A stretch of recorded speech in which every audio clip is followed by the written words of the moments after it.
छगन सिंह जी और विधानसभा से उम्मीदवार घोषित हो चुके हैं। ये उनकी योग्यता और उनका काम बोलता है, इसके लिए दूसरी बार उनको मौका मिला है। वो मुंबई शहर में 36 कौम से आशीर्वाद लेने के लिए आए हैं, लोगों से मिल रहे हैं। आज भी कम से कम 5-7 मीटिंगें हुई और लोगों ने बहुत अच्छी तरह से उनको स्वागत किया, उनको संभाल कर लिया और आश्वासन दिया कि हम सब लोग चुनाव में आएंगे और विधानसभा से उनको विजयी बनाएंगे। प्रवासियों के राष्ट्रीय नेता है, तो प्रवासियों से क्या अपील करेंगे? राजस्थान जाके वोट वगैरह के क्या अपील करना चाहिए? मैं सोमवार को मीटिंग है राजस्थानी समाज की और हम पूरे देश में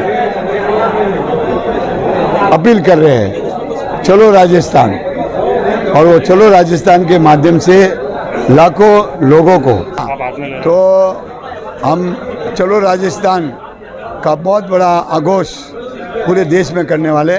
और मुझे लगता है कि मेरा जो पुराना अनुभव है और मेरे साथ जो कार्यकर्ता संस्थाएं जुड़ी हुई है, उनके माध्यम से मैं दावे के साथ कह सकता हूं कि कम से कम 5 लाख प्रवासी राजस्थानी कार्यकर्ता, वोटर नहीं, 5 लाख कार्यकर्ता राजस्थान भारतीय जनता पार्टी को मदद करने के लिए पहुंचेंगे।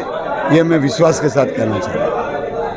राजस्थान विधानसभा चुनाव को लेकर मुंबई में मैं प्रवासी बंधुओं को निमंत्रण देने के लिए आया हूं और मेरा उनसे विशेष आग्रह है कि इस मंच से, चैनल के माध्यम से मैं कहना चाहूँगा, जो भी प्रवासी बंधु इस चैनल को देखते हैं उनसे निवेदन करूँगा कि आप भी 25 नवंबर को होने वाले राजस्थान के महापर्व में आपको वोट देने के लिए आना है। और विशेष प्रवासी भाई जो यहाँ पर हमेशा कहीं पर भी सुख दुख में सभी के 36 कौम के साथ रहता है, तो मुझे विश्वास है कि आप 36 कौम की चिंता जरूर करते हैं। इसलिए देश का और राज्य का भला किस विषय से है, वो है मतदान करने से। और मतदान करने के लिए आपको 25 नवंबर में विशेष आमंत्रित करने के लिए मैं आया हूँ। इसको लेकर आज हम सभा की है। और विधानसभा से भारतीय जनता पार्टी ने आपको दूसरी बार टिकट दिया, उसके क्या मायने हैं? और विधानसभा से जब शीर्ष नेतृत्व में कई तरह के सर्वे करवाए और सर्वे में वहाँ की जनता ने एक एक विषय को लेकर ये पक्ष रखा कि हमारे बीच में जो व्यक्ति पूरे 2018 से लेकर 2023 तक हर कार्य को लेकर, सुख दुख से लेकर, विकास से लेकर हमारे बीच में रहे, विकास भी करवाए, तो हम उन्हें पुनः मौका मिलना चाहिए। सर्वे में आए तो इसी विश्वास के साथ, जनता जनार्दन के विश्वास के साथ भारतीय जनता पार्टी ने मुझ पर विश्वास किया है और मुझे विश्वास है कि जनता के आशीर्वाद से पुनः इस 2023 के चुनाव में विधानसभा जाने का अवसर मिलेगा। और विधानसभा और क्या अपेक्षाएं रखता है अभी आपसे? और विधानसभा की कई अपेक्षाएं। अब की बार मैं 2018 से 23 तक विपक्ष में था। हमारे वहाँ मुख्य सिंचाई की बहुत बड़ी समस्या है, पेयजल को लेकर जल जीवन मिशन की बहुत बड़ी स्वीकृति आ गई है, उसको लेकर काम धरातल पर हो, ऐसा हम प्रयास करेंगे। जो 2024 तक नरेंद्र मोदी जी का जो सपना है, हर घर पानी कैसे पहुंचे, इस विषय को लेकर और विधानसभा में स्वीकृति तो हो गई है, लेकिन धरातल पर कई जगह पर काम बाकी है, उसको लेकर भी करेंगे। सिंचाई के लिए जवाई पुनर्भरण की सबसे बड़ी आवश्यकता और जवाई पुनर्भरण की हमारी मांग रहेगी और उसको धरातल पर और उसको कारगर करने के लिए जो पूर्ववर्ती वसुंधरा राजे की सरकार ने, भाजपा की सरकार ने 6000 करोड़ की जो एक घोषणा की थी, बजट घोषणा, उसको वापस उस धरातल पर लाने का प्रयास करेंगे, जिससे अपने क्षेत्र का, जालोर जिले का, जालोर के साथ में सिरोही और पाली का, तीनों जिलों का भला हो, ऐसा इस जवाई पुनर्भरण से व्यवस्था होगी। उसमें सभी मलाड के सभी व्यापार सभी ने मिलकर एक कार्यक्रम रखा। सुबह सुबह उठते ही तो बहुत अच्छा, वहाँ पर संख्या भी बहुत बढ़िया थी। उसके बाद में मैं अभी बेलापुर जाके आए, हम प्रजापत समाज का खाली कार्यक्रम था वहाँ पर सिर्फ, तो वो भी बहुत बड़ा अभी यहाँ पर 36 कौम का कार्यक्रम है। जैसे राम सिंह जी भी कवला से है, तो मेरे साथ प्रजापत समाज के सभी बंधु है, गणेश जी, अजीत भी मेरे साथ में, प्रताप जी सुबह से है, सत्याराम जी है, हरीश जी है, गोवर्धन जी तो साथ में है।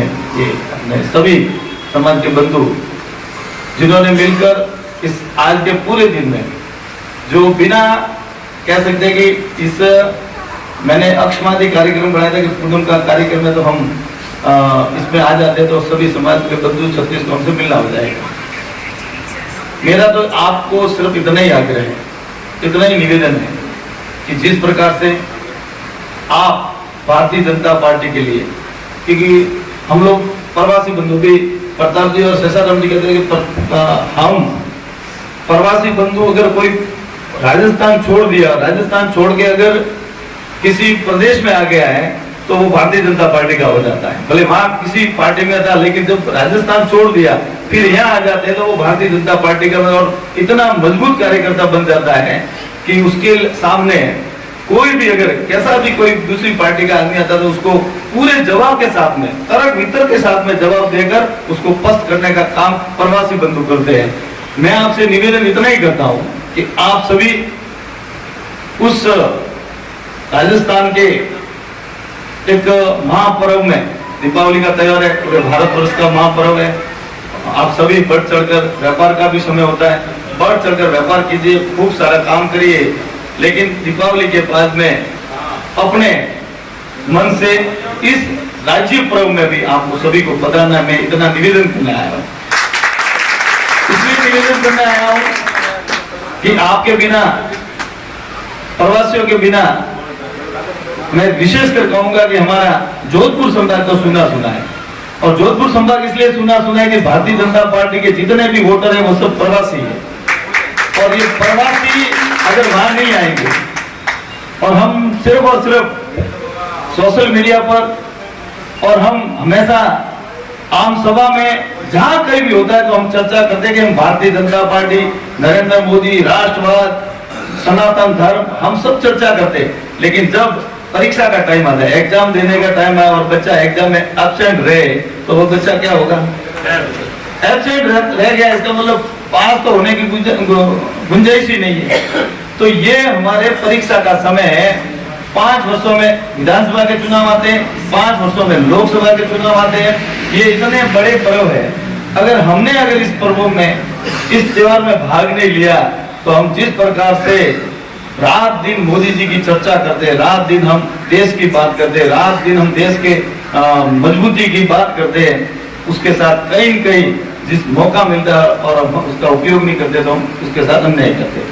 मेरा आपसे इतना निवेदन है कि आप अगर आओगे वहां तो मैं दावे के साथ कहता हूं कि आप वहां सिर्फ और सिर्फ बाकी सब तो वहां पर कईयों के काम होते हैं, जैसे वहां के लोकल कार्यकर्ता होते तो उनके कुछ भी काम भी वही होते हैं, बिजनेस भी होता है, खेती का भी काम होता है।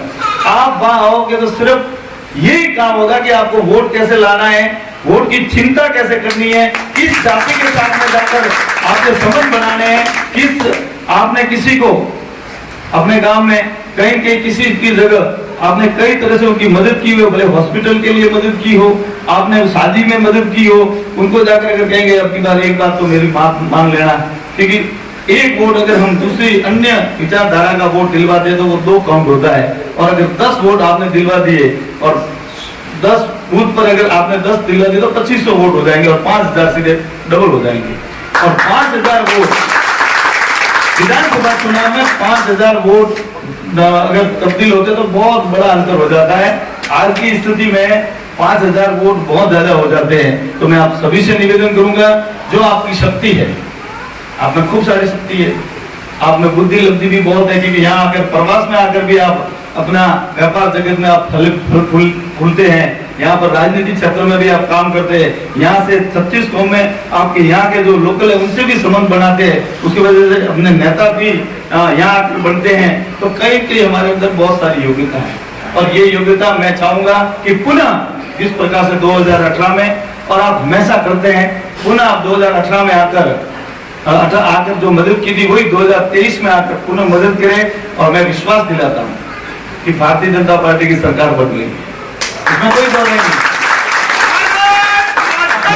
मैं आपको विश्वास दिलाता हूं कि भारतीय जनता पार्टी की सरकार बन रही है, और का कमल भी भारतीय जनता पार्टी की सरकार की झोली में होना चाहिए, और वो तभी होगा जब आपका सहयोग होगा। और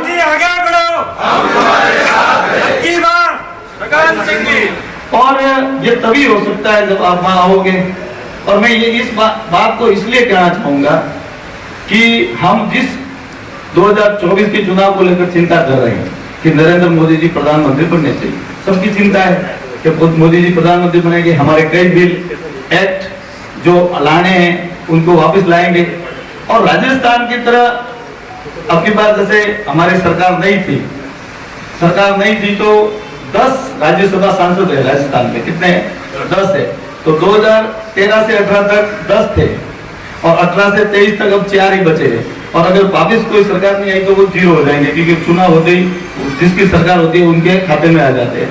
तो ये 10 सांसद राज्यसभा में हमारे बिल में कई दिक्कत डालेंगे, बहुमत नहीं होगा तो वो बिल वापस ठंडे बस्ते में रहेंगे। इसलिए लोकसभा राज्यसभा दोनों में हमारा बहुमत होता है भारतीय जनता पार्टी का, तब हम कई बड़े फैसले ले सकते हैं, कई कठोर फैसले ले सकते हैं। इसलिए निवेदन करेंगे आपसे कि आप देश के लिए, देश के कई ऐसे मजबूत कानून बनाने की आवश्यकता है।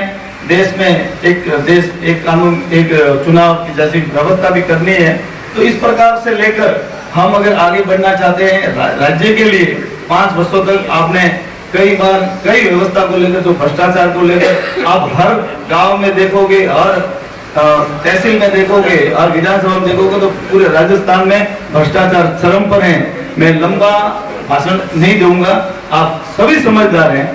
मैं सिर्फ आपसे कहते हैं ना कि पीले चावल देने में आपके पास आया हूँ, मैं आपको आमंत्रित करने आया हूँ कि आप सभी अपने जितने भी हितैषी हैं, ये आए इसका मतलब इतने ही नहीं है, इस क्षेत्र के जितने भी प्रवासी भाई हैं उन सभी से आप निवेदन करें कि किसी भी सूरत में, किसी भी कंडीशन में मेरा वोट 25 तारीख को मैं देने जरूर जाऊंगा। कुछ इसको प्रचार करने जाएंगे, मुझे राजस्थान ने कहा कि हम 10 दिन दीपावली के दिन में प्रचार करने के लिए आएंगे। खूब सारे कार्यकर्ता प्रचार करने के लिए भी आएंगे, लेकिन कुछ ऐसे भी है जिनके वास्तव में कहीं अगर दिक्कत है कि हम इतना समय नहीं दे सकते, तो 23 तारीख या 24 तारीख को रवाना होकर 25 को 23 को रवाना हो सकते हैं, 24 को वहां पहुंच सकते हैं, 25 को वोट है और 25 को वोट देके शाम को वापस रवाना हो सकते हैं, 26 को हो सकते हैं। और इसलिए मैं कहना चाहूंगा कि कई भाइयों की शादियां 4 और 5 तारीख को, ऐसा नहीं कि वो 30 तारीख को रवाना हो, 28 को रवाना हो, 29 हो, 26 को हो, 25 को यहाँ से रवाना हो जाए और वहां आके कहे वो देखिए यार मैं 5 लोग हम साथ में आए थे, अगर वो वोट देते तो 5 वोटों से ये सीट पीछे नहीं रहती। आपको पता है सीपी जोशी 1 वोटों से आ गए और वो मुख्यमंत्री बनते हैं। और अपनी सरकार अटल बिहारी वाजपेयी की, जिन्होंने एक हमारा अगर सांसद बनते तो ये सरकार उस समय नहीं गिरती, तो कई बड़े फैसले उस समय होते। और इस कारण से कई तरह की हमें मुश्किलें आती है अगर हम समय समय पर साथ चेतने होते। मैं सिर्फ आपको हाथ जोड़कर यही निवेदन करूंगा, मैं आपको आमंत्रित करने आया हूँ, निवेदन करने आया हूँ कि आप सभी प्रवासी भाइयों को इस मंच से कहना चाहूंगा कि मैं सब जगह नहीं जा सकता, सभी क्षेत्र में नहीं घूम सकता, पूरे भारतवर्ष में अपने प्रवासी बंधु है। मैं बॉम्बे में भी पूरी जगह सब जगह नहीं जा सकता, कई जगह पर कई व्यवस्था है, लेकिन आप मेरे सभी भाई सभी को ये निवेदन करें, किसी के मन में ये नहीं लगे हमारे क्षेत्र में नहीं आए, हमारे वहां नहीं आए, तो आप सभी से यही निवेदन करें कि जीतने के बाद आप मुझे एक बार समय देना। मैं वादे के साथ कहता हूँ कि आप जहाँ कहोगे मैं हर बार आ जाऊंगा।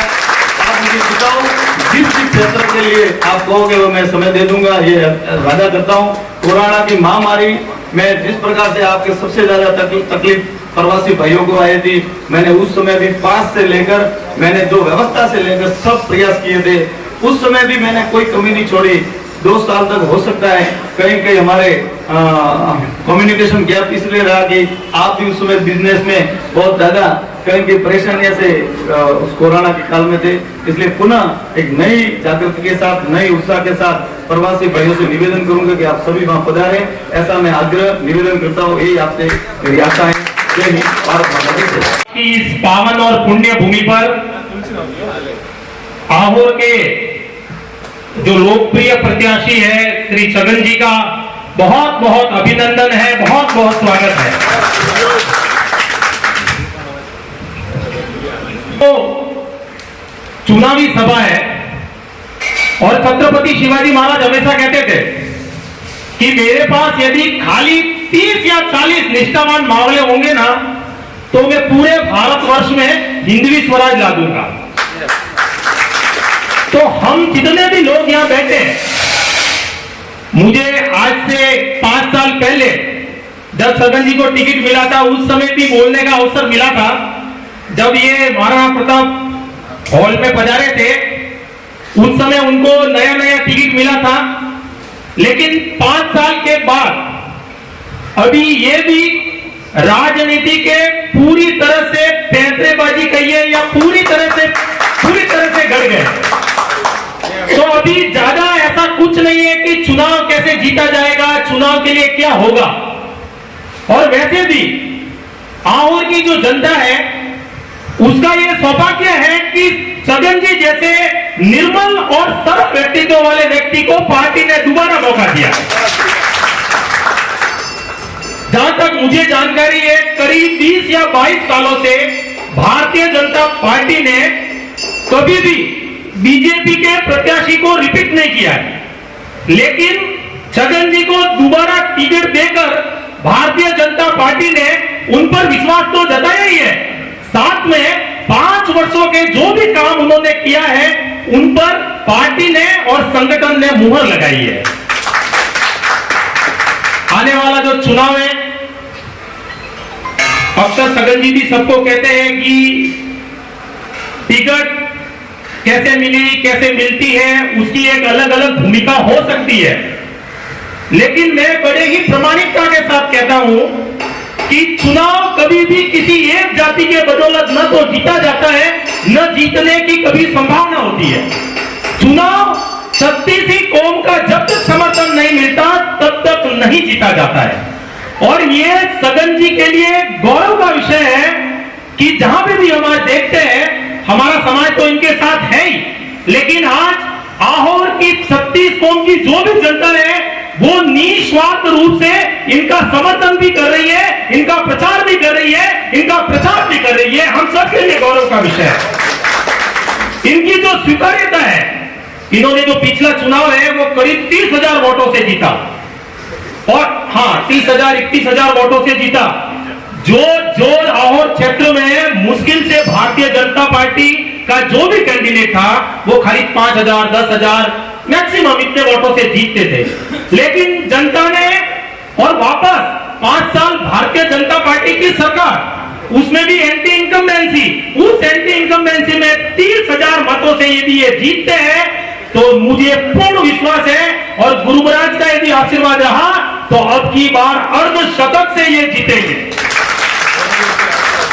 उसका कारण ये क्योंकि इन्होंने पूरे 5 वर्ष उस क्षेत्र को दिए हैं, उस क्षेत्र के हर सुख दुख में खड़े रहे हैं।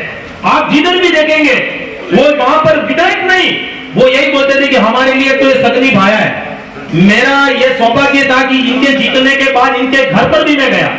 आप जयपुर थे, मैं जब उस गली से गुजरा तो मुझे बहुत सारे ऐसे लोग मिले, मैं उनको पूछते थे कि भाई कहां जाना है आपको, मैं बोला छगन जी का घर का है, तो उनको इतने आत्मीयता से वो बताते हैं कि उनको लगता था कि छगन जी उनके परिवार के हिस्सा है। इन्होंने 5 वर्ष के जो कार्यकाल में इन्होंने मेहनत से और हर जो वहां की जो जनता के लिए जो बुनियादी मुद्दे उठाए, उसका कारण यह है कि आज इनके क्षेत्र में इनके जो भी प्रतिनिधित्व हो या विरोध वाले भी हो, इनकी सीट पर कुछ भी विरोध देखने को नहीं मिल रहा है। नहीं तो बहुत जगह हम देख रहे हैं कि उधर से वो बागी बन रहे हैं, उधर से वो टिकट का वो बोल रहे हैं कि हम लोग निर्दलीय